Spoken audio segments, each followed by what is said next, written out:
If you've been joining me for the past few weeks, you know we've been doing teaching streams covering some different dungeons. We looked at Shadow Temple, we looked at Fire Temple, we looked at Trials, Ganon's Castle. A couple months ago we did one on Water Temple. Today is going to be a little bit different. We're not going to be looking at a dungeon specifically today. We're going to be doing a whole bunch of different overworld checks. And talking about little setups, little skips, little time saves that you can do here and there. Some logic and how to break through it. We're going to be doing some child stuff and some adult stuff. I think it might be a little longer than some of the streams we've done for the past few weeks. Not entirely sure. We'll see. I think that we're going to be covering a lot of different stuff in here, and so if most of this is new for you, it may feel a little bit overwhelming. How am I ever going to remember all of these different setups, all these different time savers? So I strongly encourage you to just take it one thing at a time. Don't worry about learning all of this overnight. A lot of this is stuff that I learned over many, many months of playing this game. So I'm hoping this can be sort of like a reference that people can refer back to as they get into this game and as they continue to improve their times and want to improve those times a little more. So you can see we're starting with a ton of equipment, a bunch of different songs. We're going to be going to a lot of different places. So let's jump right in and see where we're dropping. So we're going to start out in Zora's River, and the first thing we're going to look at is getting into Zora's domain with a Cucco. This trick is pretty simple. It's not very complicated, but you want to be like 100% consistent with it because failing is very costly in terms of time. If you mess this up and you lose your Cucco, then you have to go all the way back down the river to get a new one. Costs more than a minute to fail this trick. So it's well worth grinding out and making sure that you're 100% comfortable getting it, because yeah, it can really cost you. Just as we go down here, I do want to point out there's a lot of money in the river. If you jump into the waterfall here near the middle, you can get a 5 and then a 20. So you can easily get 40 rupees coming down the river, so if you're looking to buy beans and you're a little short on cash, you can just grab money along the way. So let's just talk a little bit about Cuccos. When you throw a Cucco, it'll bounce I think about 8 or 10 times before it starts running. Yeah, that looked like about 10.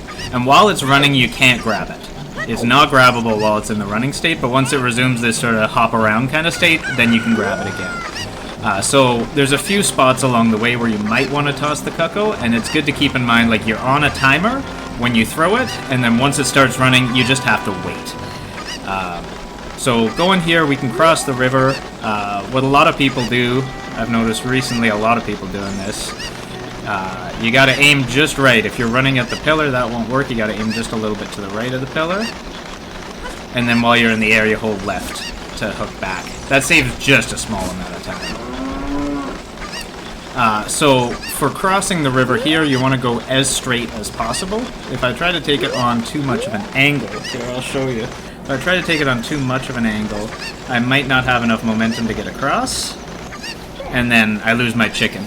Once the chicken hits the water, it starts running right away. There's no like grabbing it until it's finished with its running. But if you go straight across, then you've got plenty of room, and you can do that a little further up the river as well. I forgot to mention I'm going to be using a lot of save states throughout this, just to make repeating things a little easier. If you're playing on an emulator that doesn't have convenient save states, or if you're playing on console, sorry, but I am going to be repeating things a number of times. And if you want me to go back and do things a little slower, feel free to ask. So there's two ways to get the chicken up here. Some people will throw it, grab it, and then throw it again. It is faster to just do an angled jump, and the angle is pretty lenient. You just sort of land. And the only way that you're going to fail this is by going too far right. And it's like, it has to be pretty far right to fail. So you saw I jumped like I was pretty much right in this corner. And somehow Link just gets up there with the chicken. So that's a pretty easy jump to pull off. When you throw it up here, you're on that timer. The Cucco's bounced, 3 times, 4 times by the time you get up. I do want to show you what happens if you fail this. So say like I roll past him, now I'm trying to grab him, oh no, he's running. What you want to do is hook back and forth. Oh, that didn't quite work, I didn't hook back quickly enough. But you can sort of hook back and forth to keep him on the platform while he's running around. So let's see if I can successfully do this. Oh no! Nah. It's savable. You do need to just always be on the other side of the Cucco so that he's running towards land and not towards water. But ideally, you got plenty of time. You see, I messed up twice, and I still had time to grab the Cucco. So we'll continue on up the river here. And you can just hold forward here, don't worry about the camera. So the angle for getting into domain is pretty lenient. And you've got, like, you're not in any time pressure to set it up. Oh, before we do that, I do want to show keeping the Cucco if you do grab this item. So when you grab the item, you drop the Cucco and it wants to run away. What you want to do is you want to be facing into the corner when you grab the item. That way the Cucco will run into the corner, and you can just stand there and wait. If you're quick, you can grab it right after you close the item text box. Sometimes it takes a little longer than you expect, but if you're facing right towards that corner there, the Cucco will just run right at that corner. Alright, let's make a save state here. So, the trick here is you want to hit the wall about, like, here. If you hit it too close to the waterfall, you won't be able to go in. So I'll show you what happens if I aim closer. This is where a lot of people fail this. They aim right for the opening, and if you aim right for the opening, the waterfall is just going to push you away. It's not going to work.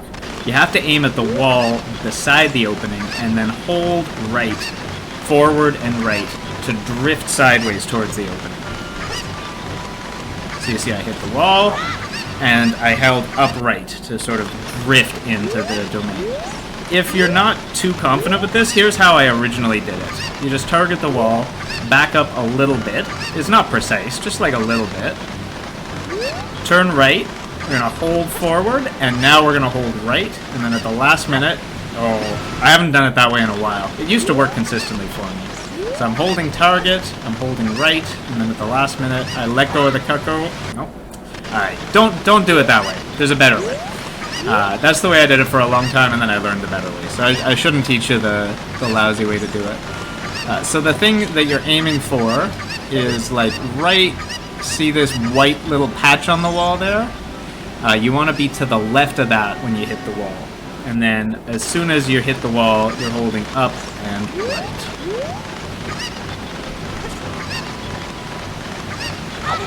It is savable if, like, in that case, you were a little bit too low.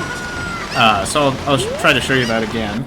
If you wind up being a little bit too low, so that's if you're aiming a little too far left usually. If you drop the Cucco, you can grab the ledge, as long as you're right in front of it. So just pressing A to throw the Cucco and holding forward, Link will grab that ledge. So this is really worth practicing, because like I said, if you fail this, you lose a ton of time. So let's move on into Zora's domain.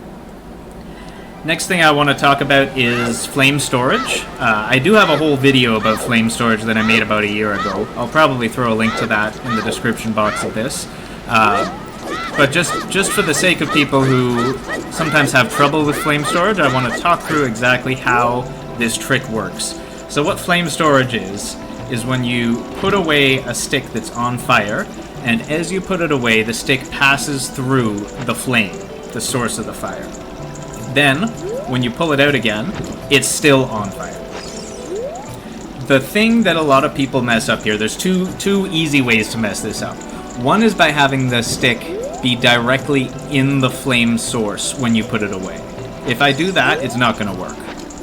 It has to be passing through the flame source as it goes away. So you want it to be somewhere in this sort of like halo of light around the torch when you put it away, and then when you pull it out, it'll be fine.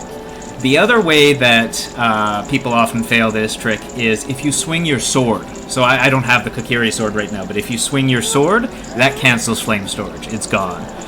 So if you, for instance, are in the Deku Tree basement and you set up a ground jump with a crouch stab, you've lost your flame storage. It's gone.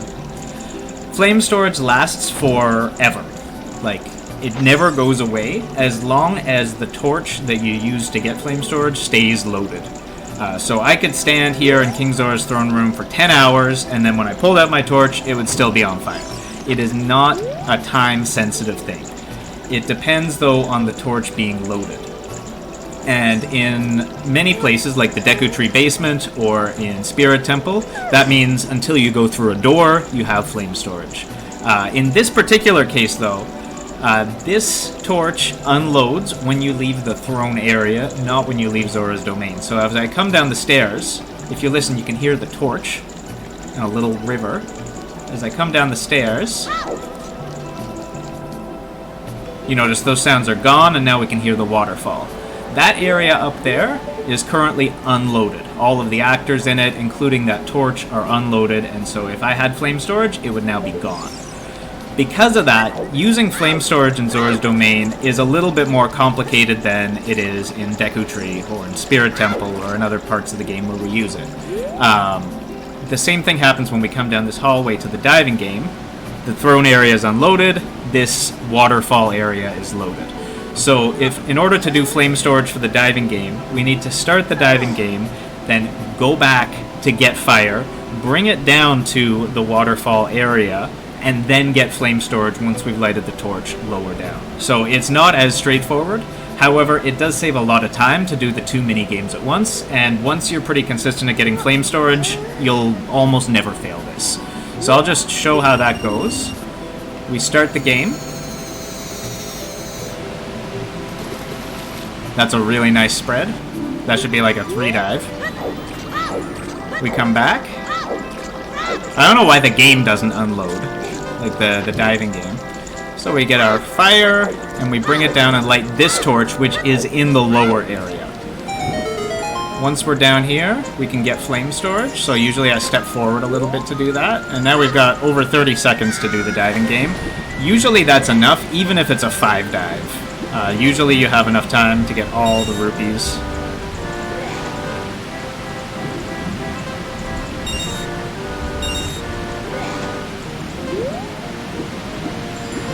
And then if you've pulled it off correctly, after the game's over, you can go right here under the waterfall, pull out your torch, and it's on fire. So then on your way back up to collect your diving game prize, you can light the torches. Now there is a faster way to do this. It is also significantly harder, and you won't see many players doing it except at the very highest level. I'll talk you through it briefly. So the way it works is, and I don't recommend grinding this out. It's just more for your information. But the way it works is you actually get flame storage off of this torch here before you start the diving game. You come down here, you talk to the guy to start the game. Then you come back until this area is loaded, pull your torch, and then backwalk and drop down. You light these torches down here, and then you do the diving game. You have less time to do the diving game. You don't have a ton of time to actually do it. So often what people have to do is a glitch called time stop, where you side hop and press bottle or ocarina in midair, which stops a timer in order to give yourself like a couple of extra seconds. So I don't recommend doing it that way, but it is something that you might see. So we're gonna pop over to Goron City. Got a couple of things to talk about there.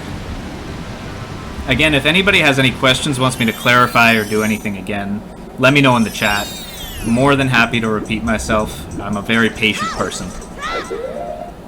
So we're gonna pop into Goron City here. Want to look at the Goron Pot and the Hot Rodder Goron, the Rolling Goron as child. So for me, the most consistent way to get the Rolling Goron is as soon as you come into Goron City, you run up, and the timing is just right. Well, you have to wait like a little bit. You can see I'm here just ahead of him. I let him get ahead of me. So you wind up waiting like an extra, like, I don't know, 4 or 5 seconds this way. But it's consistent. You know the timing is going to be just right. The other way is to throw a bombchu at him when you're trying to do the Goron Pot, the spinning pot. And that, it's faster, but if you miss, then it's much slower. So for me, I prefer things that are consistent, unless it's both consistent and fast, in which case that's great. If you can get the movement consistent to throw the bombchu, and we'll look at that in a little bit, that's fine. If you find that you miss it, like even 10 or 20% of the time, I say eat the 3-4 second time loss. Just suck it up and have it, and that way you know you're going to get it consistently. As for the Goron Pot, I do want to talk through doing it with bombchus. It's really easy. For a long time, I put off learning how to do the Goron Pot with bombchus because I thought it would be difficult, and is really easy. I strongly encourage learning this instead of learning Goron Pot with strength, which is not really easy. It's a pain. This is the first real setup that we've looked at, and it involves an retargeting side roll. I'm never sure what the exact terminology is, but we're going to do a side roll where we untarget. So the way that works is we're going to do a backflip. So we're holding target, pressing back and A, and now I'm going to press A, and after I press A, I'm going to let go of target like this. So Link turns not quite 90 degrees. It's an almost 90-degree turn. And that is a completely consistent movement that he does after any backflip. You do a backflip, you press A, you let go of target, he turns, it's probably like 85 degrees. So that is a good way to get a precise angle. It works exactly the same every time. We're going to do this in this corner right here outside of Darunia's room. So we're going to get right in the corner, backflip, roll, and let go of target. We can press target again. Now we want to turn right. If you want to be really precise, you can do what's called a shield turn. You hold shield, you hold right, you let go of shield, and then press it again. If you don't let go long enough, nothing happens. I think you need to let go for 2 frames. I'm not sure the exact frame count. We can just press right quickly, and most of the time that's going to be fine. There's some situations where you don't want to move forward, not even a pixel, and a shield turn allows you to turn precisely at a precise angle without any motion in any direction. So it's handy sometimes. In this case, it's not super precise. The next thing we're going to do is we're going to hold forward and pull a bombchu on roughly the same frame. Ideally, it's going to be the exact same frame, but there is some lenience with this trick. So up and C right on the same frame, and then on the third flash, I'm going to drop it. Again, it's not super precise, but earlier on the third flash is better. Pretty much as soon as I see the third flash of the bombchu, I press shield.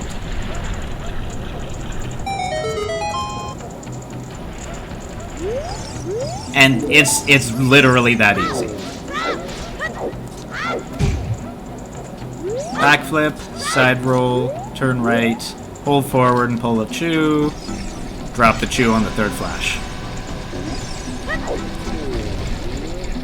I think I was a little early there somehow. Let's see one more time. Backflip, side roll, turn right. 1, 2, 3. That should be good. Yeah, that's good there. One easy way that you can mess this up is to interact with the carpet outside of Darunia's room after you pull the bombchu. What that does is it stops the bombchu from moving, but the pot continues to move. So I'll show you what that looks like. This is the most common way you can fail this, I think. So we pull this. Okay, so I interact with this. The pot has continued moving that whole time, and now it doesn't line up properly anymore. So after you drop the bombchu, make sure you're not pressing A to roll. You can run forward past the carpet, but don't roll while you're on the carpet because you might accidentally leave it.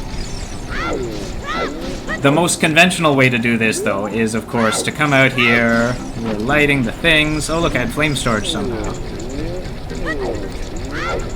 We light the torches. Okay, great. We're coming up here. And then You can throw a couple of bombchus to try to stop that guy. The timing for this, you pull a bomb when you see the medium face and throw it. So there's the happy face, it's sad, medium, happy, mad, medium, happy. When you see the in-between face, that's when you want to pull the bomb. And then the timing will be just right to get the result that you're looking for there. So we're going to move on up to Death Mountain Trail. One little thing that doesn't come up very often, but it can pay out big time occasionally. Yeah, it was a vanilla bomb bag. I can't remember if I planned that or not, to be perfectly honest. This doesn't come up very often, but if you're hard up for bombs and bombchus, and you want to check this bombable wall here, you can do it with strength and this bomb flower. So we're going to take a look. You want to be aiming... This looks about right. You want to look... When you backwalk, you want to be backwalking right for that corner there. Don't target the bomb... Or not the bombchu, the bomb flower. It'll change your angle. What you want to do is grab it, and then after you've picked it up, press target, and that'll preserve your angle. If I press target now, Link is going to turn toward the bomb flower. But if I pick it up first, and then press target, I can backwalk. No problem. Whoops. The camera did me dirty there. I thought I knew which way I was going, but it was opposite. Oh, you're right, Goldfish, that is a piece of heart. I was thinking of Hot Rodder. Hot Rodder's the bomb bag. I'm like, yeah, this is easy, this is no trouble. It is not free. You have to make sure you backwalk long enough, and the timer is a little bit tight. The angle is a little bit tight, but it's not certainly not the hardest trick we're going to look at today. So see, there we go. We got it third try. Now that is not a vanilla bomb bag. And if I just pulled that with strength, out of logic, oh man, I'd be buzzing. That'd be so good. So it's a good trick to have in your back pocket. Certainly not something to do every seed. Yeah, Bunny Hood makes that pretty trivial. And I always forget you can't backwalk off this ledge as a child. As adult you can. As child you wind up grabbing it. You're too short. So this is not strictly speaking an overworld trick, but I do quickly want to look at B1 skip because I know for a lot of beginners that is a big barrier. It's probably the hardest trick that we expect beginners to learn to try to be competitive. I have a slightly different version of B1 skip that I use. The conventional one that most people use doesn't really work for people playing on keyboard like me and like Goldfish. You're still playing on keyboard, right, Goldfish? I hope I'm not... It's not just me and FMZ out here. Backwalking with Bunny Hood is the same as running forward with Bunny Hood, I think. If I'm remembering correctly, forward Bunny Hood speed is normal backwalking speed, but backwalking Bunny Hood speed hasn't been changed. And yeah, it's just not, like, it's better to go forward because you can change angles quickly. Not that Bunny Hood comes up very often now that we've got an always hint for Skull Mask, but yeah, you don't want to roll and you don't want to backwalk. You just want to hold forward.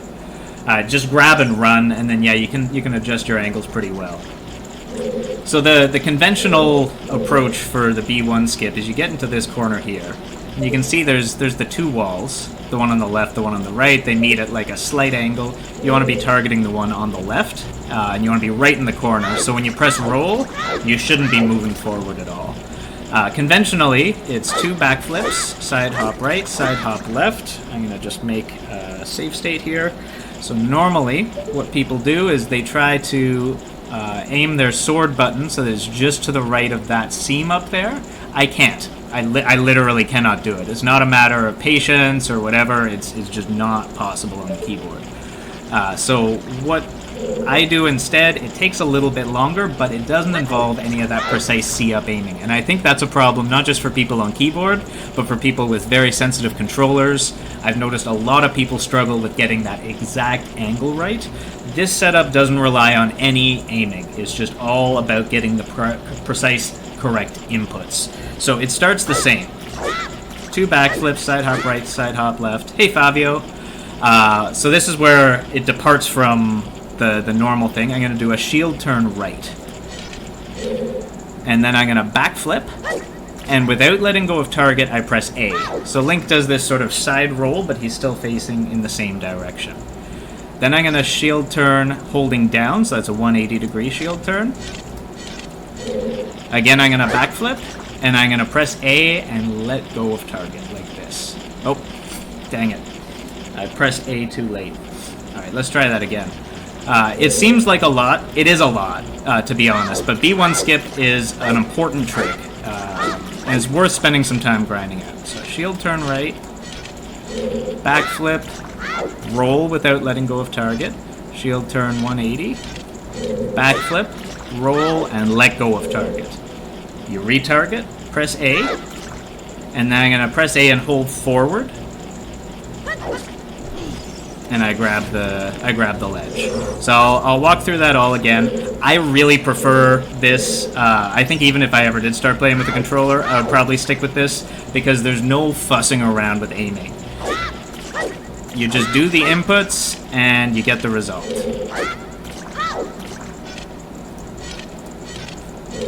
Here, you let go of target, and then you press target again once you stop rolling. Press A and forward. Often when I'm mid-air, I'll hold forward and right. I find that I have a slightly higher success rate when I do that. And you're up here. Yes, yeah, that's exactly right, Goldfish. So I was talking earlier about shield turns. Sometimes they're not really necessary. In this case, it's absolutely necessary that you use shield turns. If you move even just a little bit away from the precise spots, you're not going to be able to get the jump. So those shield turns are important. And shield turns in general are good tech. Yeah, there's so many different setups for B1 skip. I don't know why everyone always does the same one with the C-up strats. I know there's like 4 or 5 different ones. So this is another place where you can do flame storage with that torch over there. If you happen to fail flame storage, I have a little...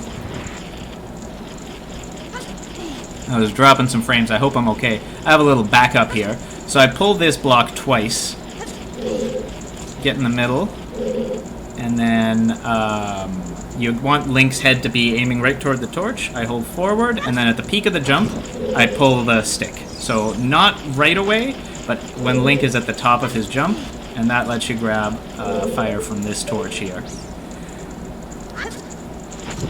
Good point, yeah, from Goldfish. I think the best setup is the setup that you can do consistently. If you're getting it like 90+% of the time, it's a good setup for you, compared to another faster setup that you're failing half the time. So don't stress too much about learning the fastest setup. It's all about getting the most consistent setup.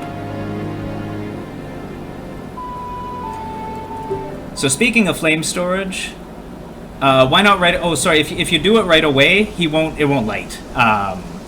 It's the animation of pulling it out. I think it goes a little bit higher. The hitbox of the torch is a little bit higher. But if you jump with the stick pulled out, it just nothing happens. Here, I think I can show you quickly. I'll do a quick ground jump here.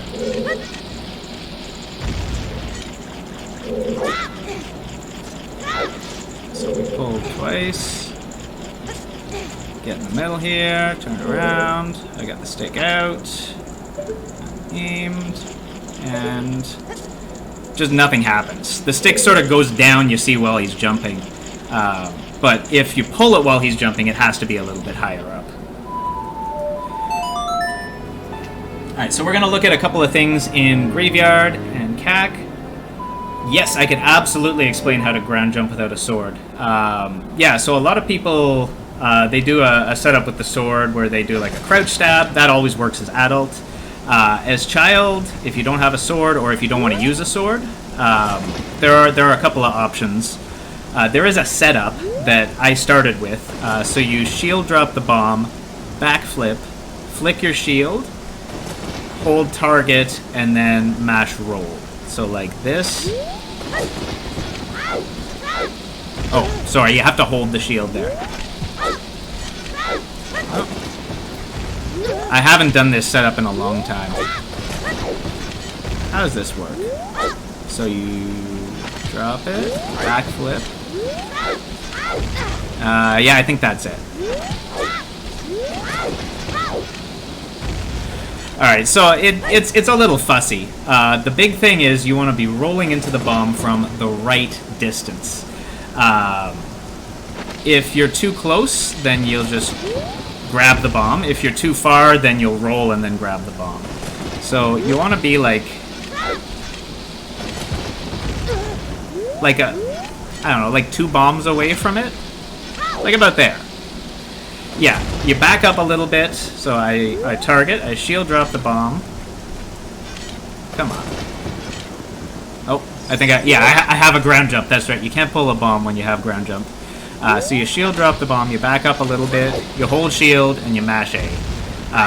And you'll get a feel for the distance the more that you do it. But that's the basics of it. You can learn a more convoluted setup if you like, but it's mostly about like that muscle memory and that visual memory of knowing like how far away from the bomb is enough.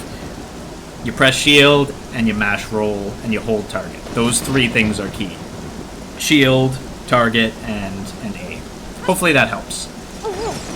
So I want to take a quick look at Composer Grave here. Two different things to talk about in Composer Grave. One, getting a broken stick can be really useful here if you're short on sticks, and there's a very easy, fast setup for getting it. And then 2, flame storage for getting the chest in here, which lets you break logic. So first, the broken stick. So from your initial position here, if you pull a stick, side hop left, and then jump slash, you get a broken stick. It's that easy. Like, it just very, very simple. Don't move from when you're coming in. Pull the stick, side hop left, jump slash, you got yourself a broken stick 100% of the time. And it's fast, too, is the nice thing. So that allows you to kill all of these keys with just 1 stick. So in the early game, often you're short on sticks, you might not have slingshot or boomerang. That lets you save some sticks, get through this pretty quickly.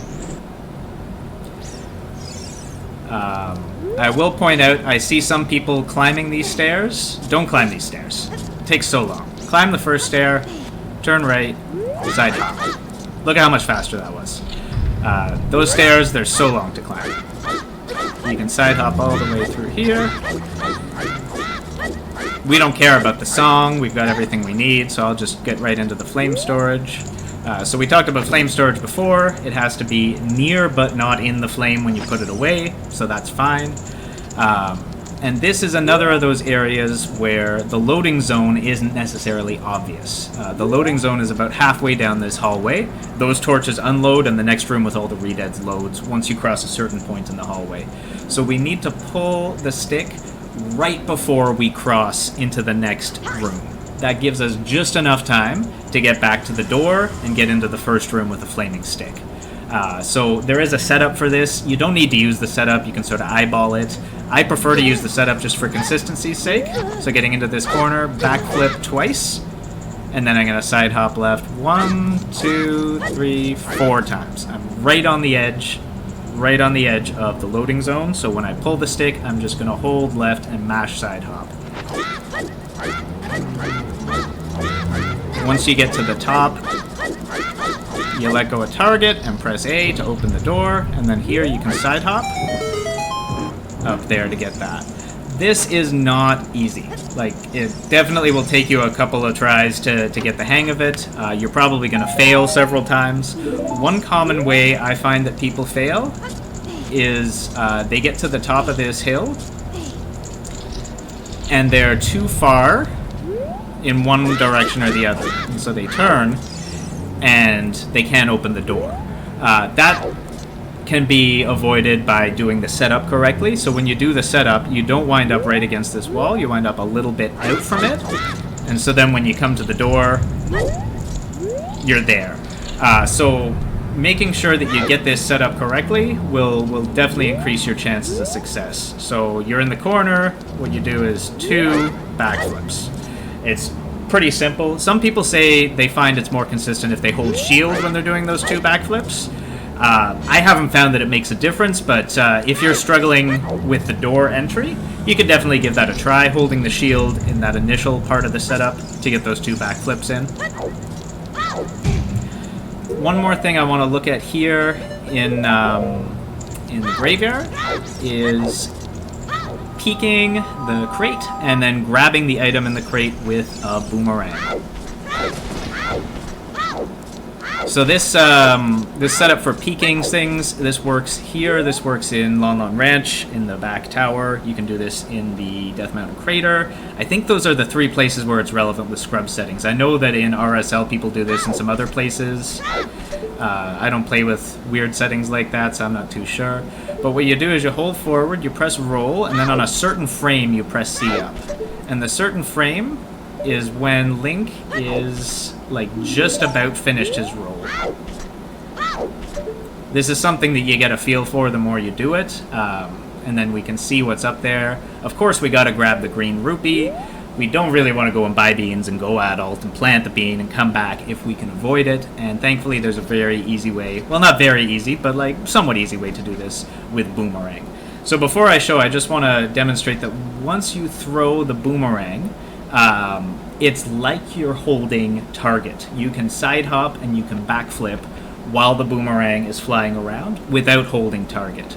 So here I throw the boomerang, I'm just holding right and pressing A, I'm not holding target, and I can side hop all the way across the graveyard. I can also backflip. I'm just holding down and pressing A. So it's like you're already holding target when the boomerang is in the air. All you need to do is hold a direction and press A, and you're going to do some jumps, not rolls. So the reason I say that is because we're going to do here 3 side hops and a backflip after we throw the boomerang. And you don't need to worry about pressing Z and when you do that. Yeah, Fabio, I guess it's really useful for like checking chest sizes in some places, eh? I don't know. I've never played with those settings. So in these settings, I think this is mostly useful in those 3 places I mentioned. But the inputs are exactly the same, and the same as adult and as child as well. So we got to aim the boomerang precisely. Yeah, I say Z. Okay, Z targeting. Oh no, I've outed myself as a Canadian, eh? So I forgot to mention here, when we climb up on this fence, there's basically 3 different places Link could be standing, with his right boot off, with his left boot off, a boot, or with the boots sort of in the middle. So this is the position that you want, with Link sort of, his boots are straddling the fence. I pull the boomerang, I aim a little bit left, just a little bit left, and then up, where you can see the peak of Link's hat is about the same height as the peak of the windmill arms. So just a little left, and his hat is level with the windmill arms. Once I let go, I'm going to side hop right 3 times and backflip. And that's literally all there is to that. The hardest part about this is getting the aim correct. I think that it's actually a little bit easier on keyboard because you can't be sort of in between, and it happens to work out just right. Doesn't come up super often, but definitely something to practice, especially if you're familiar already with some of the more common or simple tricks. That's a good one to have in your back pocket. Just one more little thing here, and this is a big deal if you're short on sticks, but it's just so easy. I think that, so Tanjo, you can also use the boomerang to grab items in Zora's River. Any freestanding heart piece you can grab with the boomerang if you're close enough. However, in Zora's River, it's usually faster to just get there with a Cucco. The bottom of the well coffin, that's another one. Yeah, so any freestanding item you can grab with the boomerang. I don't have Song of Storms, or I'd show you the bottom of the well coffin right now. Wanted to show getting a broken stick right here. So coming in from the graveyard, there's a super easy setup for getting the broken stick. It's not even a setup. You just don't hold left or right. Just hold forward, pull a stick, jump slash. Doesn't matter when you jump slash. The angle is correct. You jump slash into this wall, you get a broken stick. So using that, you can kill 4 gold Skulltulas with 1 stick, instead of using 4 sticks or messing around with pots. The one way that people will often mess up with this is they'll grab a bush, trying to roll into this tree. You can crouch stab the bushes. This is really weird. You can crouch stab the bushes if you have a jump slash stored. If you have a regular slash stored, you can't. But if you have a jump slash stored, you can. I don't know why. I didn't program this game. That's just the way it works. So don't blame me. Don't shoot the messenger. That's just how that works. If you do happen to grab one and mess up that way, you can get a broken stick off of any flat wall on flat ground with this simple setup. You backflip, you flick your shield, you roll, you pull your stick, you jump slash. You hold target all through that, and it works any flat wall on any flat ground. If the wall is slightly angled or if the ground is uneven, it's not going to work out, but somewhere like CAC, there's plenty of flat walls and flat ground to get the setup for the broken stick. Alright, so I think that's about it for child, unless there's any other things that people can think of that I haven't covered. So we're going to go adult. And we're going to spend some time going back and forth in the wasteland for a little bit. I know a lot of people learn setups for this. I don't have a setup, I just have visual cues. I find that works perfectly well for me. And especially if your setup messes up and you get sort of turned around or disoriented, it's good to know where you're going. So we're going to save warp and see where we're dropping as adult.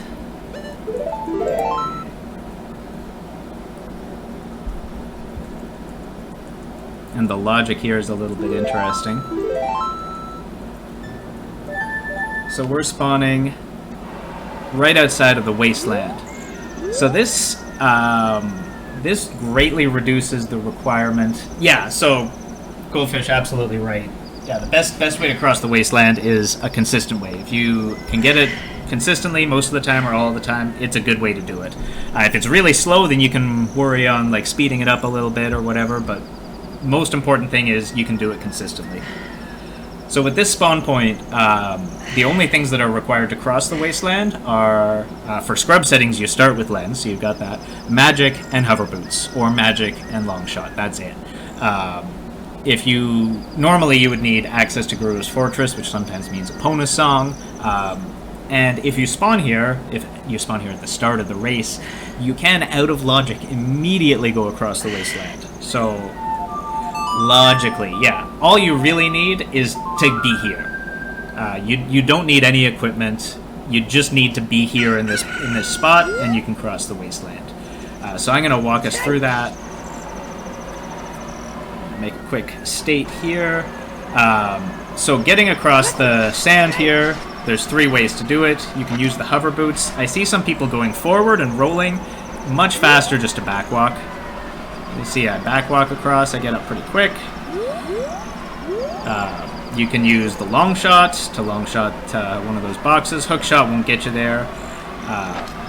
Yeah, you can walk across. It just seems so slow when I see people do it. I'm not sure why people do it like that.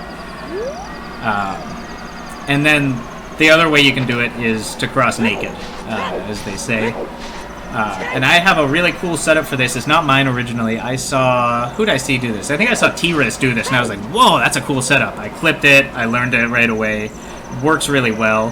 When you get here, you backflip. Press A and let go of target to do one of those side rolls. Then do it again. Backflip, press A to let go of target. 1, 2, 3, 4 side hops. And we're just going to backwalk right across the sand. No problem. So we'll see that again. Backflip, roll and let go of target, backflip, roll and let go of target, 1, 2, 3, 4, and away we go. Get across the sand, and then you do need to side hop once you get across. If you continue backwalking for very much longer, you'll void out. So once you get across, you do need to do a couple of side hops to get you onto firm ground. While we're crossing, I do want to show getting over to this this carpet salesman here. So you want to jump, and at the peak of Link's jump, not right away, but when he's at his maximum height, then you pull out your sword and do a jump slash. So like so. Oh. You do also need to be pretty much in line with this left, see the left post that's long? I think you can see my mouse. I think I said it so you can see the mouse. This post here, that is about where you want Link's feet to be. So, like so.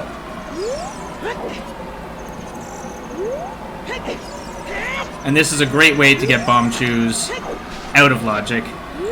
Yeah, it's exactly the same timing as the Silver Rupee in the Spirit Boulder Room, or the Jump Slash in Fire from the top of the maze to go from one platform to another. A lot of the time you want to be timing that Jump Slash. It's not just jump and then hit the sword. You want to... Alright, Link's at the top of his jump, then I'm going to press Jump Slash. It's a good timing to get used to. So these flags are a little bit of a liar. If you can see a flag, you can walk to it. You don't need to go to any flags in between. So, see, I can see one that's straight up ahead there. I don't need to worry about going to this one and then going to that one. I can see it, I can walk to it. And then actually I can see one over there. Okay, that's fine. I can just walk straight to that. If you can see it, don't worry about any other ones that are in between. Just head straight for it. So from here, this is where things get a little bit more complicated. But visual cues can help you out a lot. So from here, you want to be somewhere to the right of this flag. Like somewhere over here. And typically, I'll just stay on this side of the wasteland structure going down. It doesn't matter at this point about going that way. You don't need to head that way right away. So we head down. Oh dear. How embarrassing. We're gonna... I'm all turned around now. This is the problem with save states. Alright, I'm oriented. This is the front of this, where you go down into there. Alright. So, we're gonna come down over here. I got turned around in terms of where I was. So, you can see there's two hills. And at the bottom, there's a sort of a line, like a seam. You want to be on this side, on the right side of that line. If you're on the left, you'll void out probably somewhere around that white streak of sand there. So you want to stay on this side of the seam. And you can be quite close to it, it doesn't matter. You can also go pretty far away from it. But if you're on the other side of it, you'll void out. So we want to make sure we're on this hill here, not on the hill on my left. So far, hopefully so good. Now we see another thing here where there's two downward slopes and they meet in the middle with a kind of a seam. We need to cross from the right side to the left side. And the place to do it is near the bottom. So you can see there's alternating stripes of darker and lighter sand. Somewhere between this bottom dark stripe and the second dark stripe, we need to cross from the right to the left. So, I'm going to make a quick save state here. You can see I can cross here, that's fine. I can go back and forth, it's fine, it's fine. But once I hit here, I get lost. So, coming up this hill, I need to make sure that I cross somewhere in the bottom part of the hill. I usually use this lighter stripe between two dark stripes as my visual cue. It's more lenient than that. That's sort of in the middle of where you can cross. So now we stay on the left side, and we come to the top of the hill. From here, some people go to the box. Don't mess with the box. The box is useless. The box just, it takes longer to go there. We're going to aim for the bottom in a place where these two hills sort of come together at their lowest point. So down around there. And now the levers are going to come and start bothering us. Once we get to the bottom, we just keep going until we can line up for a straight shot at these flags. So there's really only a few things to look out for. And I'm going to void out here just so that we can do that again. Wow, you can really go far in this direction. I never realized. That's pretty useless. There's a couple of things to look out for, but really it's not too complicated. Oh, I wanted to do this at night as well, just to talk about finding the flagpoles and all that sort of thing. But really, there's just a couple of things that we're looking for. Backflip, turn, backflip, turn. 1, 2, 3, 4, left. Scoot across the sand here.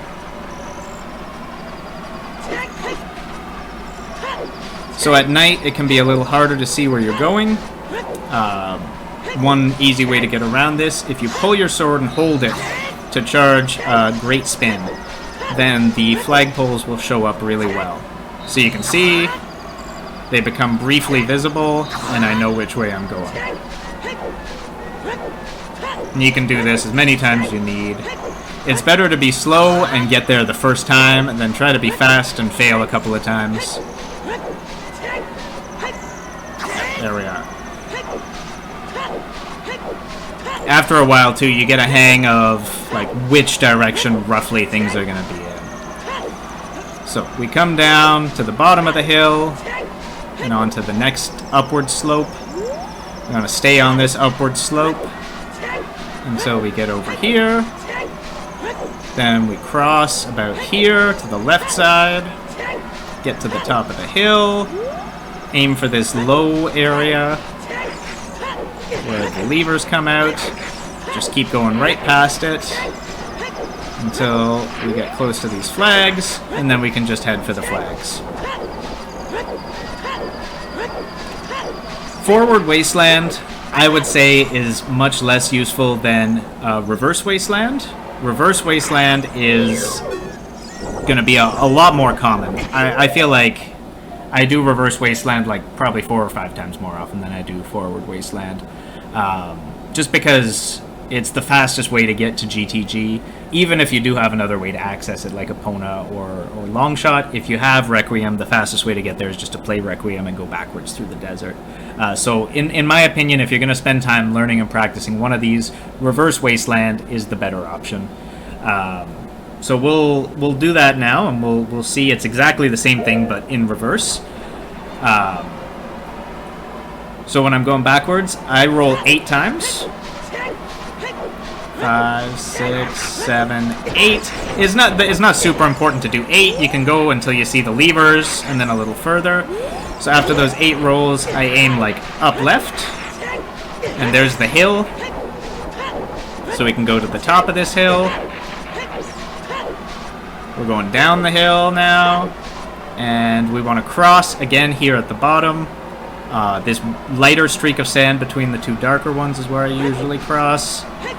In terms of coming back up to this structure, it's better to go farther. I think you can go back up like from there, but I usually come all the way down here just to be on the safe side, because you can void out pretty easily over there.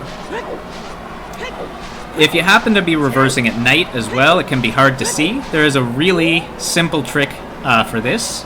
If you go down this ladder and then come right back up. Did that work? Yeah, that worked. So that lights up the flags. I don't know why it does, but it makes the flags super visible. All you need to do is backwalk into that ladder and then just climb right back up. And these flags they're like little beacons in the desert, so you can very easily find your way. The beacons of Gondor. Gondor calls for aid. There are many ways to get across the wasteland without anything, but I recommend just learning this one because it's like stupid easy. There's 3 boxes here. You want to target the middle one. You want to target it, not just... There we go. And then once you've targeted it, you can just backwalk. That's it. That's all there is to that. It's the only way you can mess it up is if you don't target it, and then you fall off like that. So this, yeah, definitely the easiest way. But if you do jump on the box and mess up, don't jump off towards the sinking sand.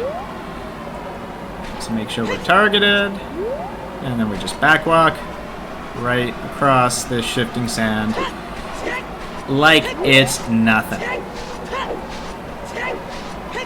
Definitely, knowing the wasteland, especially Reverse Wasteland, is one of the top tricks for new players to learn. I can't recommend enough spending some time doing that. It can save you a ton of time, and like being consistent at it also. You know, if you know it but you fail it half the time, you're not really saving time. You're losing time. So, getting consistent, being able to do it like 90% plus. you know, that's gonna cut down a lot of time off of your seeds. I want to look at this this Gerudo guard. There are a few different ways that we can deal with this Gerudo guard. So we're gonna look at 3 different ways. You do want to jump slash before this fight, typically. And then the easiest way, not necessarily the fastest way, but the easiest way, after the guard spawns, is to get in the corner behind the torch. We're going to pull out the hookshot and aim it up. And that pulls the guard into the torch somehow. I don't know how it works. I don't understand at all, but it works and it's easy. And as you crouch stab, you actually want to crouch stab the wall. That will kill the guard faster than crouch stabbing directly towards it. The angle that you use is not super important. It can be too high. It can be too low, but like there's a lot of leniency here. So you get in the corner and you just aim up. And she's in there. One thing that happens occasionally is you get ISG, Infinite Sword Glitch. It comes from crouch stabbing and then interrupting the crouch stab. So if your crouch stab is interrupted by picking up the key, that can give you Infinite Sword Glitch. It's not a big deal. Like, it's against the rules to use it, but it's easy to get it accidentally there. So don't worry about it. And the way to get rid of it is you just flick your shield. So if you don't have the hookshot, one alternative is using Deku nuts. And you don't want to throw the nut directly at the guard. You want to throw it sort of at a 90-degree angle. So if the guard is behind me, I'll throw it like that way. Not that way, but like beside the guard. So I'll show you. Yeah, see, and that works. I hope I don't die. Yeah, if it's like 180 degrees, or if it's right on, it doesn't work. But if it's sort of beside, and you can get into a rhythm usually. Like that. If you got the camera aiming right, then you can just throw the nut, turn 90 degrees, crouch stab, turn 90 degrees, throw the nut. And it can go pretty quickly that way. The last way, and some people say this is the fastest way, unless you have Big Goron Sword, in which case I think the crouch stabbing is faster. But this can be really fast, is using the bow. I think it takes 9 shots. 9 or 10. But you usually wind up using far many more arrows than that. Because she can defend herself with her swords. So I usually just mash if I have to do this. And you see I had a full quiver. Now I have 7 arrows. So I use 23 arrows to do that. But if you don't have a hookshot, that's fine. Like, it works. I don't favor that. There is a timing that you can get. Like, if you get into the good rhythm, you don't need to use that many arrows, and it can go a little bit faster. But for my money, it's just easier to do with the hookshot, and I like easy strats. I prefer an easy strat over a slightly more complicated one, especially if the difference is going to be like a second or two. Just want to quickly show this. I came up with this setup recently. Goldfish, you might appreciate this one. So coming out of this door, I side hop left, do a side roll, a back flip, and then I am able to grab the top of those vines. Not just hookshot the vines, but grab the top. So that can speed you up just a little bit. But if you do have long shot, you can long shot up from there. If you don't have long shot, then you gotta take the long way around. One thing I struggled with for a long time was this jump here. You can jump across that gap. It's all about getting the right angle. So this angle looks good. I'll just hold forward, and you grab. You can, of course, use the hover boots, but yeah, you want to have Link's head being to the left of the wall there, and you'll get it pretty much every time. There is another jump that's really handy up here, where you aim just a little bit to the right, and when you go off this ledge, he grabs that wall. You can also, and this one's a little bit more precise, target this wall, turn left, And he needs to have his right arm against the wall for that jump to work. So that is the fastest way to get over here and long shot this chest. However, I don't do that because, well, look, it's not exactly easy to long shot that chest when you can't aim precisely. So those glitchless jumps are worth learning, especially this one. There are alternatives. The other way that you can get up there, if you struggle with that jump, is to go through this door here. And then all the way across. But you can see this takes a little bit longer than just going through the outside wood. Alright, I want to head now over to Gerudo Valley. We're going to take a look at the crate, peeking the crate with a bombchu. This is a really easy check to orphan, really easy check to leave until late in the seed, and it's good to be able to see what it is without committing to getting it. If you're in the neighborhood and you have a bombchu, you may as well take a quick look and see what's over here. So, we're just going to target this post. Doesn't really matter where. This is pretty lenient. 2 side hops left, 2 backflips. That's it. Turn around, shield drop bombchu. We need to be able to see the bombchu explode. Make sure it doesn't unload. So it's literally that simple. It doesn't really matter where you target on here. 2 left, 2 back, turn around, shield drop. I say it doesn't really matter, and then I target a bad spot. Try to stay in the middle. Don't listen to me. And then, yeah, you just want to aim so that you can see it explode. Now, if you want to get what's down there, you got 2 choices. You can go back child, or if you happen to have the long shot, you can reload the crate simply by going into the tent and then coming back out. So that crate is now reloaded, and with the long shot, you can grab it from this side of the valley. You can run down and get onto this ledge, and then long shot across.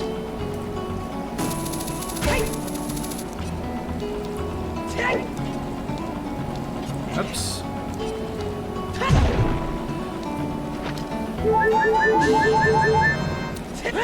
Alright, making our way through here. Gonna do a couple of things in Adult Lake.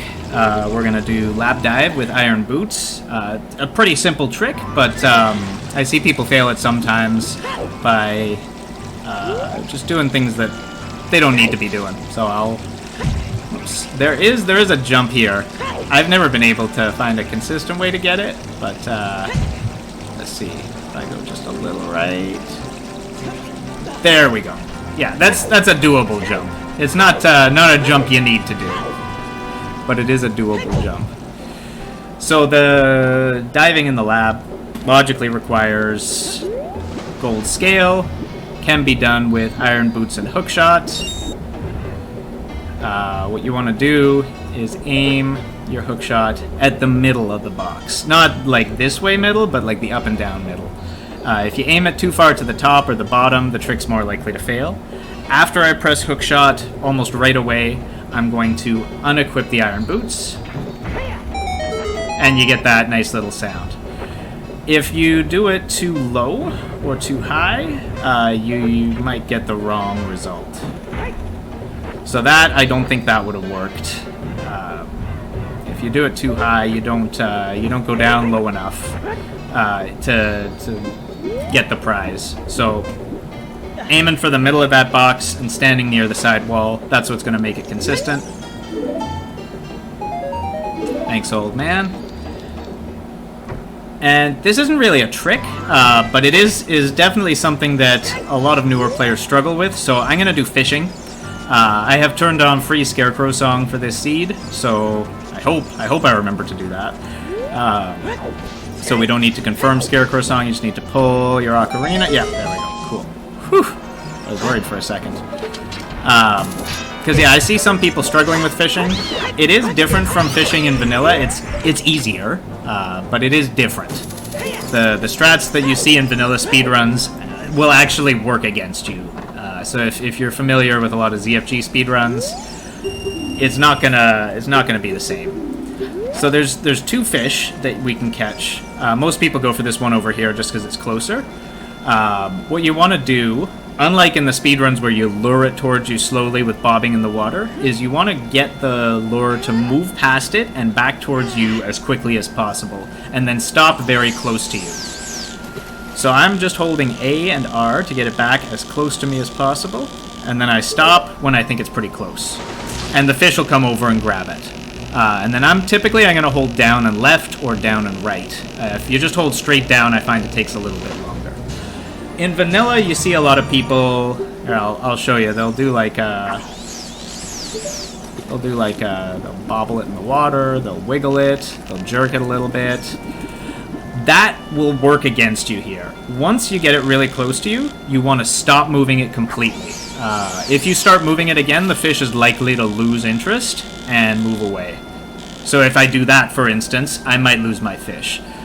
So you want to cast your line, reel it in as quickly as possible and as close to you as possible, and then stop and wait for the fish to come and grab it. Don't move it again from there. If you mess up with that fish, if you scare it away, this is the backup. There are 3 fish over here, and the one that's farthest away is the one that I want. So I usually come right to these lily pads, and that scares away the first 2. That one that's left there is the one that I want. So I'll show you again. Reel it in as close to you as possible, and then just leave it until the fish grabs it. Don't mess with it, don't move it, just leave it there until the fish gets it. It's a really common problem for people who are coming from vanilla, because, yeah, the strats that work well there will actually work against you here. So this one's also 10 pounds, so either of those will work for the prize. Fish for fish. Alright, so we're gonna get out of here. We're gonna do some stuff in Goron City now. Whoops. Ah, I understand. Free scarecrow. What? How did this happen? So yeah, we're gonna do a couple things in Goron City. As predicted, this stream is taking a little bit longer than past ones have. I'm not super surprised. We're covering a lot of ground today. Oh my goodness. So we're gonna look at getting the final item in the Goron City maze without Strength 2 or Hammer. So that requires hover boots to do glitchlessly.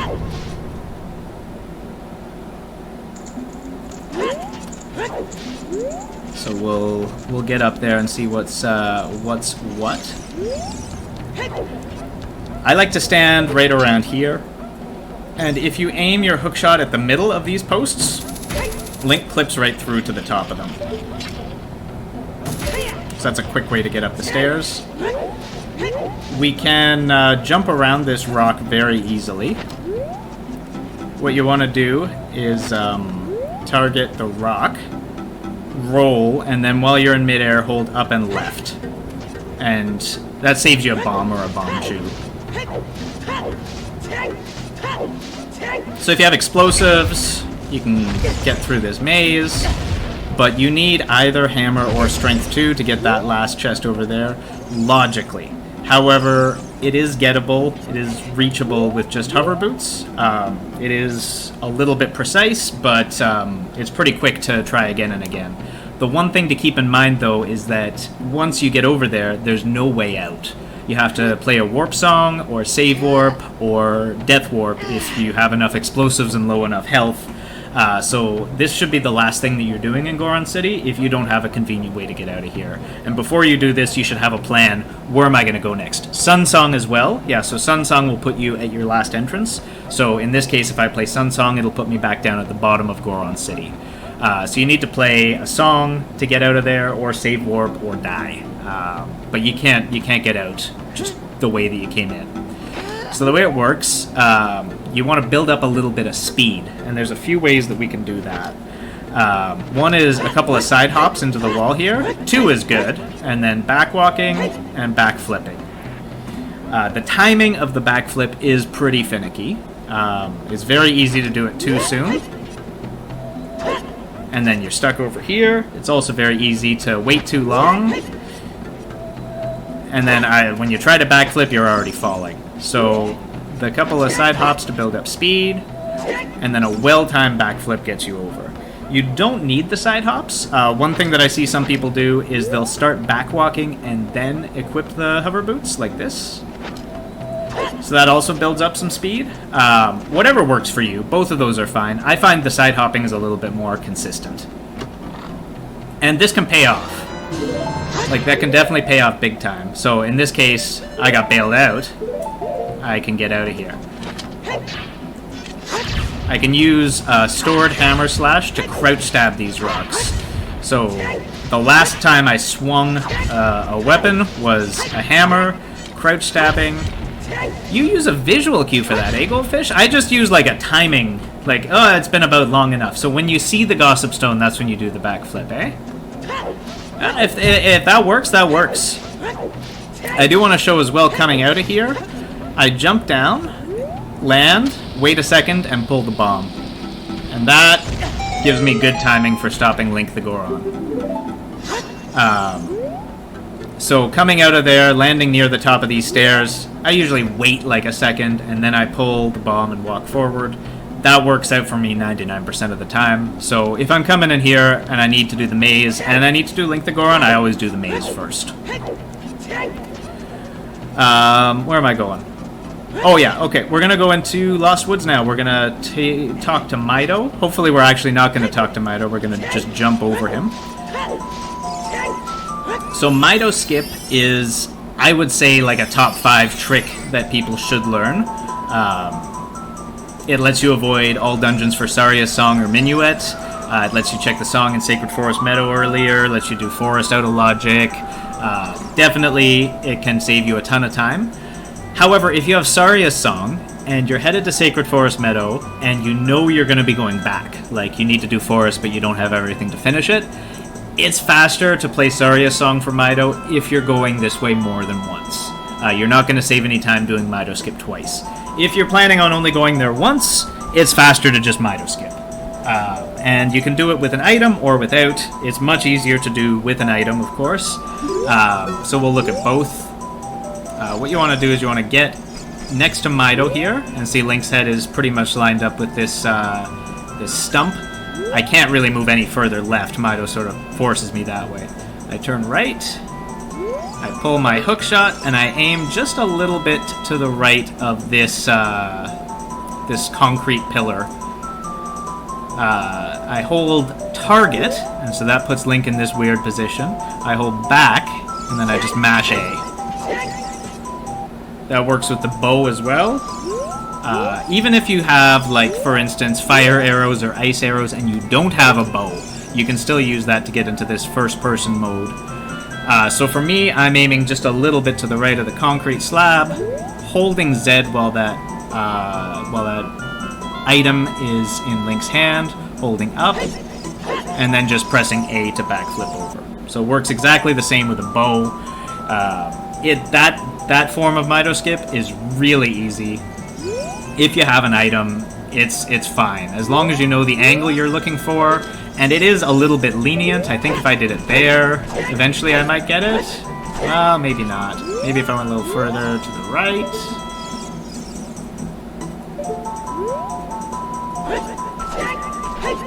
I guess it's not that lenient. So for me, that's the angle that works. And it works pretty consistently. Doing it with nothing is a little bit harder. And you do want to play around with this and find something that works for you. You'll see speedrunners and higher tier runners, they'll establish an angle as they're coming through this tunnel here. So they'll aim like this, and then side hop over here, and then backflip. I've never been able to get that working for me. If that one works for you, that's fine. Go for it, more power to you. I use a C-up strategy, which usually I try to avoid, but it's the one I found is most consistent for me. So same starting position, turning left, and I'm going to see up, and this one's a little more over. See, the sword button is kind of in line with the right edge of that concrete pillar. I move forward a little bit, and then I backwalk and backflip. You want to be careful not to backflip too late, because then you talk to Mido, and it's slow. So get in the corner, turn right, aim, move forward, backwalk and backflip. And if you do it too late, that's what winds up happening, and you gotta talk to Mido and then get your angle again. So it's better to be too early than it is to be too late. And also talking to Navi slightly affects Link's angle, so if you do wind up talking to Navi, you do need to set it up again. It's a little bit more fiddly. I often fail it several times before getting it. But if you're persistent, you'll get it sooner or later. There we go. So the next trick I'm going to show, this is probably the hardest one that I'm going to go over today, is the Glitchless Jump in Sacred Forest Meadow here to get to the top of the meadow. If you roll forward 3 times... Oh. Well, that's not very good. I meant to make a save state there. I didn't do it right away, and that's why I got. Alright, we'll try this again. So, muscle memory here. If you're acting immediately, the timing works out the same every time. So I'll make a proper save state this time. If you roll forward 3 times, go back, pull your sword, and jump slash. You get that guy every time. Worked consistently. 1, 2, 3, back, sword, jump slash. That guy's gone. He's out of the picture. You can also kill him with a bow, you can kill him with a hook shot, but since that works consistently, I think that's a good one to know. So the glitchless jump to get to the top of here, it's very fiddly, it's very precise. Definitely this one took me a long time to get consistent at. Definitely a more advanced setup, but I think it's a good one to know, so I'm going to show it. Don't stress if you're having a hard time getting it consistently. Maybe come back to it in a month or 2 when you have a little bit more experience. There's a setup from here, and then there's a backup if you fail. So I'll show you both. From here, you're going to side hop into this wall, backflip, turn to the wall, side hop left twice, and backflip. So that's going to put you right on the edge and at the back of the path. You're then going to look just a little bit to the left. Hold forward, and then as soon as Link is in the air, hold right. And it didn't work. Something went wrong along the way.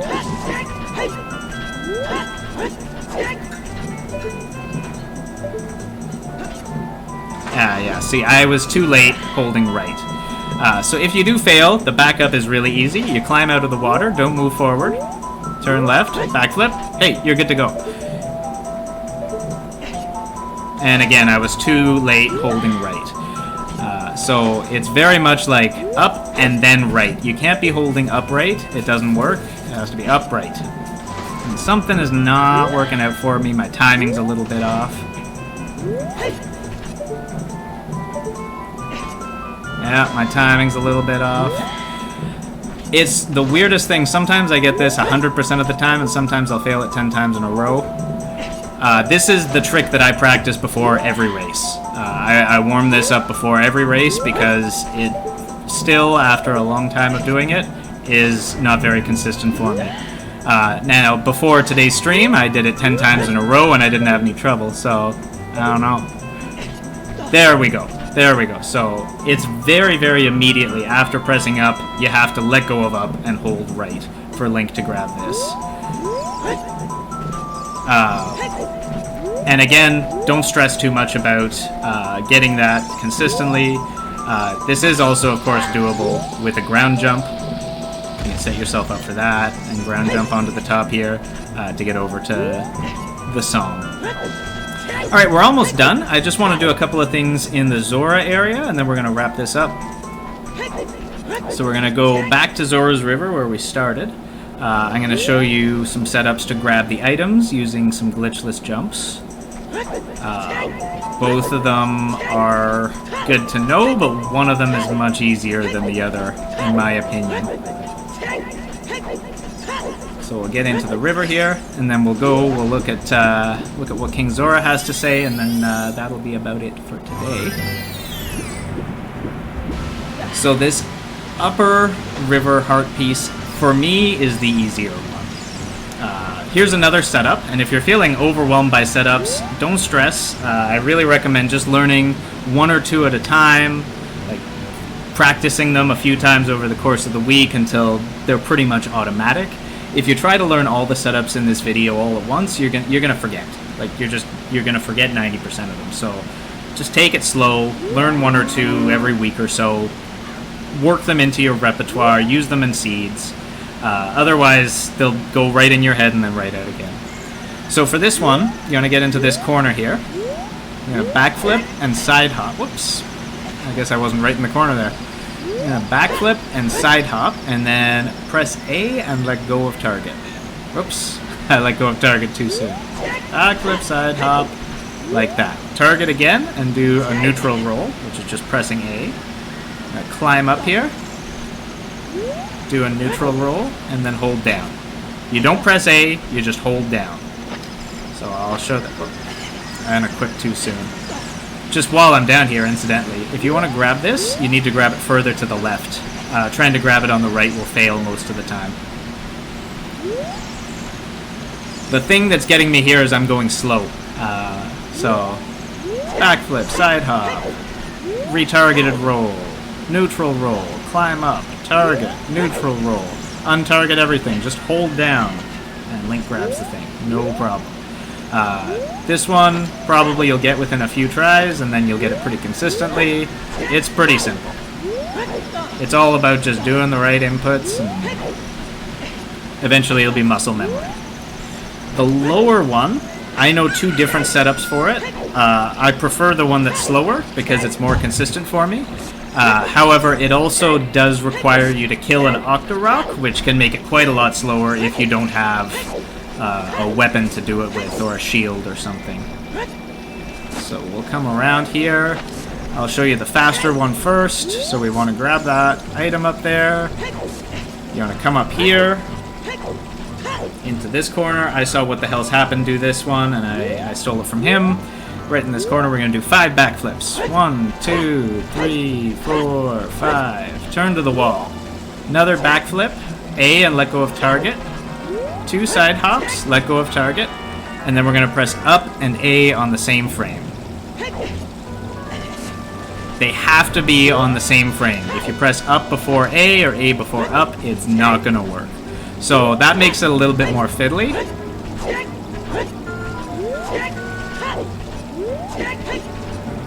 Usually I get it consistently in practice, and then I fail it in races. So the alternative one I'll show you.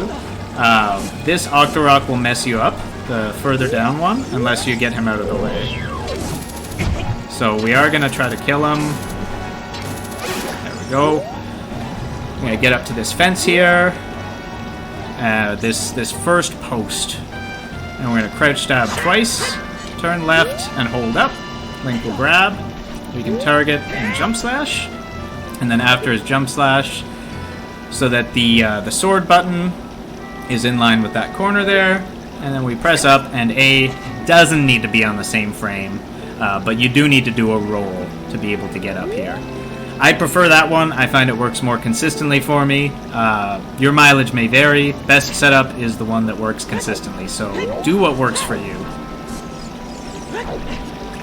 Just a couple more things before we wrap up here. I want to show you how to get into Zora's domain with the hover boots, skipping the Zelda's Lullaby requirement. I don't recommend doing this very often, going out of logic like this with the hover boots. Times when I would do this is if Ice is way of the hero and I have everything I need to clear it, or if there's something hinted on King Zora and I want to grab it. But most of the time, I feel like it's not a great play going to Ice out of logic. However, it's good for you to know how to do it. So, we're coming up from here. There's two different ways to do it. A slow way and a fast way. I'll show you the slow way first. Climbing up on the left side and targeting, we want to keep this angle. So we want to keep this angle and we want to get over here. We'll equip the hover boots, side hop 2 or 3 times, and then back walk. The side hops build up the speed, and the back walking gets us in. Yeah, I think I've only done it like once or twice. It became, I think, a more useful thing to know with King Zora Skip allowed. Like, it's occasionally more relevant, but like even still, it's not a super common trick, but good to know.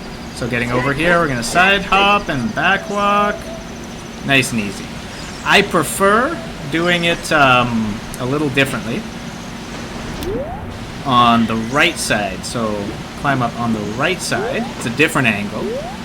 And then you want to aim, see this whiter strip in between the 2 dark patches. So you can do that with a hook shot, you can do it with C up. You equip the hover boots, roll, and then just mash A. You want to get that second roll in as soon as possible. I find that's faster, it's really consistent once you know what you're aiming for, so when I do this, that's the way that I do it. So you're climbing up here, you want to be a little further over to the left, aiming for this like whitish patch, rolling, and then just mashing A. I say it's consistent and then I fail. Isn't that just the way?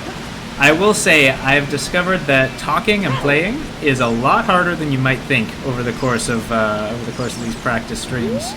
You can also just sort of eyeball this. I bet you this will work. Oh, well, it would have worked if I had side hopped instead of backflipped. But it is definitely possible to eyeball it. So just one more time here.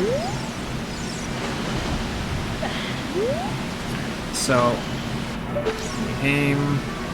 It can be like right on the right or the left edge of that further right dark patch. And we'll just mash and roll, and he grabs.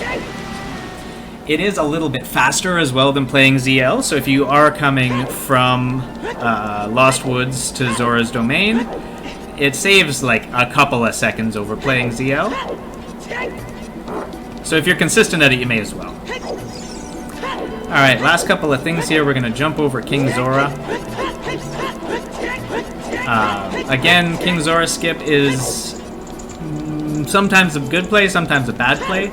I find I most often do King Zora Skip when I already have Rudo's Letter and I just haven't gotten around to turning it in yet. Going out of logic here is a big gamble. It can pay off big. It can also result in literally nothing. So, again, you do you. I'm not here to tell you how to route. I'm here to show you how to do this trick. So, our initial position, we want to be right on the corner there. And there's a fast way to get there. The fast way to get there is to get right up into this corner, which is not a 90-degree angle, as you can see. Get Link into this corner. We're going to side hop left and then back walk. And that puts us right where we need to be for this. One word of caution here. You don't want to target while Link is climbing. If you press target while Link is climbing, the camera turns around and it can mess you up if you're already starting to do your next inputs. So either don't target at all or wait until Link has finished climbing to target. So once he's finished, then we're going to do a side hop left and we're going to do a shield turn right. And this doesn't need to be a shield turn. Like, you could just do like a precise 1 frame right input, but then it might mess everything up. So I do the shield turn. We're going to draw the sword if you haven't already drawn it. And we're going to jump slash while holding shield. You have to hold shield all through the jump slash. It makes Link go just a little less far. Now we're going to shield turn 180 degrees by holding shield and down. Let go of shield for a frame or two. And Link turns around. And now we're ready to do the jump.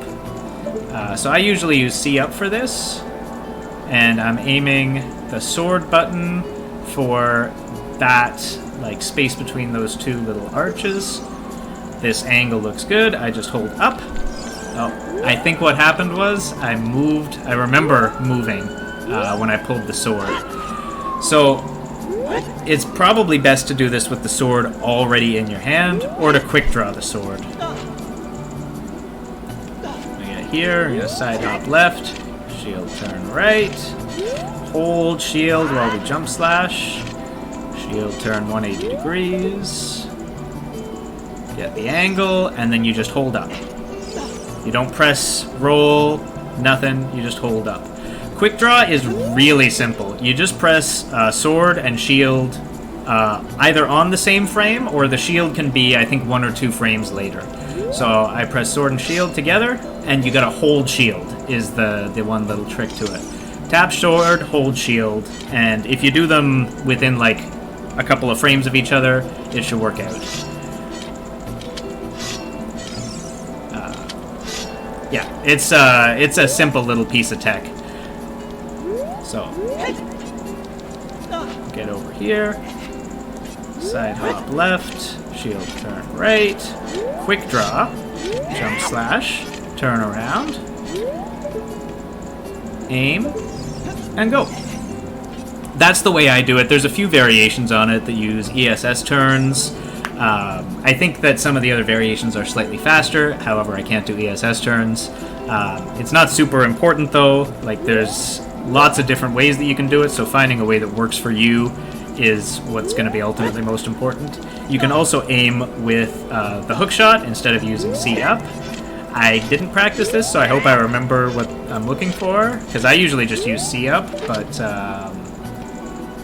is that right? No. What is the angle for the hookshot? I haven't done it with hookshot since this thing first got found. Oh, yeah, see, I was too late with the shield there. So he moved forward a little bit when I did that slash, I think. There is no way out. Yeah, there's absolutely no way to come back past King Zora that's legal and standard. So you have to either save warp or play a warp song to get out of there. You can melt King Zora from behind. However, and like there are a few frames when you can walk through him, but it's not allowed. So once you're over here, there's no way back. Like you're stuck now. So you got to play a song to get out of here or something. So that's a consideration. You're sort of orphaning the King Zora check, and you do need to play a warp song. Can't backtrack. Just 1 or 2 quick little things to finish off. Once you're in here, you probably want to see what's at the bottom of Zora's fountain. So coming right to the end of this big iceberg and dropping into the water. Oh, come on. Drop me in the water. In between here is a good place to try to peek what's at the bottom. I try to be like sort of in the middle. And then you can press C up and look down and a little to the left. And you can only see it for a couple of frames. In this case, it's kind of hard to tell. What is that? I think that might be either a slingshot bag or maybe a strength. I think that's a strength. I think that's a strength upgrade. Sometimes it's hard to tell. With a blue rupee or a piece of heart, though, it's usually super easy. Actually, I have iron boots. Let's go down and we'll see what it is. Yeah, that is definitely a strength upgrade. So yeah, with some items, it's easier to tell than others. And then just the very, very last little thing I want to show you here is a trick for getting onto icebergs a little bit faster. So there's 2 ways to do this. One, if you have the hover boots, use this one. Just equip the hover boots, and it's no problem. You can even unequip the hover boots while he's climbing, and he gets up a little bit faster. If you don't have the hover boots, what I'll do with especially this one right outside of Ice Cavern, it can be a little tricky to climb onto. I don't think you actually can easily climb onto it because normally it gets pulled down and you fall back in the water. What you do is you target it, and then while he's climbing, mash the sword button. Sometimes it works and sometimes it doesn't, but when it works, he'll jump slash. So I'm just mashing. Oh, of course, I'm not lucky. It's all about getting it on exactly the right frame. The frame is hard to see, and so there you go. Yeah, I just mash. I get it like half the time, and if you don't do that, then what happens is You're just, you're trying to climb and nothing's happening. He climbs and then he falls back in the water. So if you're just mashing the sword there, that'll get it a lot more consistently. Well, not a lot more consistent, but somewhat. But as I say, if you have hover boots, just equip the hover boots and then unequip them as soon as he starts to climb. So I think that's about it. That's everything I had planned. If anybody would like to see something again, or if there's something I didn't cover, I'd be happy to go over it. I'm just realizing now that I forgot to hit the record button at the beginning of this stream, so that's not very convenient. But I'm going to try to download the stream. I think you can download your VODs. And I'll try to get this posted on YouTube for folks. I hope this has been useful. I'm sure some of this was not new for everybody, but it's good to expand your OOTR knowledge little by little. The Dodongo mouth with bombchus. Yeah, I could do that. Yeah, there's a few ways to do that one. Yeah, I could do that one pretty quick. I think I have like 40 bombchus left, so strictly speaking, not an overworld thing, but a good one to know nonetheless. Sure, no problem, Tanjo. Dodongo eyes with chews. So there, you can do this from the left or from the right. If I know that I'm gonna be clearing Goron City, or not Goron City, clearing Dodongo's cavern with bombchus, like I'm planning, I'm going in, I've got all my 20 chews, and I'm gonna clear the whole thing with bombchus. Usually I'll do it right away, like on my way through the first floor. However, sometimes you do like the first half of Dodongo's cavern with like hammer or strength or something, and then you come back later.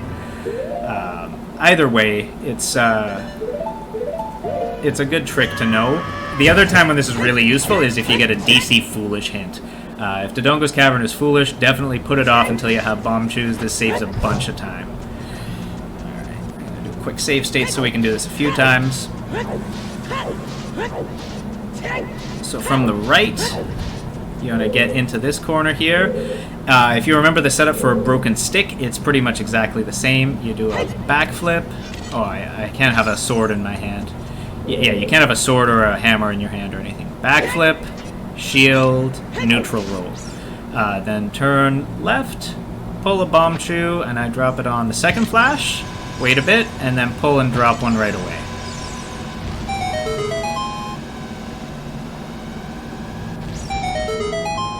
So, just to see that again. So, the setup is the same for breaking a stick. Get up against the wall, backflip, shield, neutral roll, turn left. Pull the bombchu and drop on the second flash. Wait a bit. Pull and drop right away. You can do a shield turn. It's not super precise, the position here, which is why I don't shield turn. But yeah, you can do a shield turn. Very important, don't try to climb this ladder while the bombchus are in motion. If you're on this ladder during the eye-opening cutscene, you are soft-locked. You can't pause, you can't climb, you can't do anything. You're stuck there. Scrub Season 1, I did that in my final qualifier. I lost, I think, 40 minutes of progress. I learned the hard way. Don't do that. So that... yeah, that's. I hope you don't need to learn that lesson the hard way. Learn it from me making that mistake. The same thing can happen in Zora's Domain if you are climbing the ladder to leave Zora's Domain during the diving mini game, and when it ends, you can get soft locked on that ladder as well. So generally, yeah, you don't want to be climbing a ladder during a cutscene or at the end of a timer. You might get stuck there. You can also, from here, light the eyes. It's a little bit more involved. So again, this is one of those like weird walls where they meet at an odd angle. You want to be aiming at the one on the right. A shield turn right, and backflip. If I remember correctly, you drop a chew, do a neutral roll, and then drop another one. I think that's how you do this one.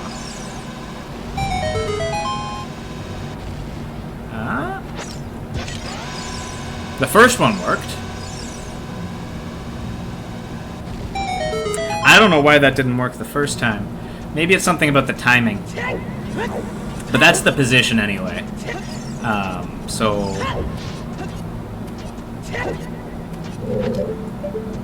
get into the corner here. Shield turn right. Backflip. Shield drop a chew. Neutral roll. Maybe it's just you gotta wait a little bit. I think that's it. You gotta wait until you see the other one going past.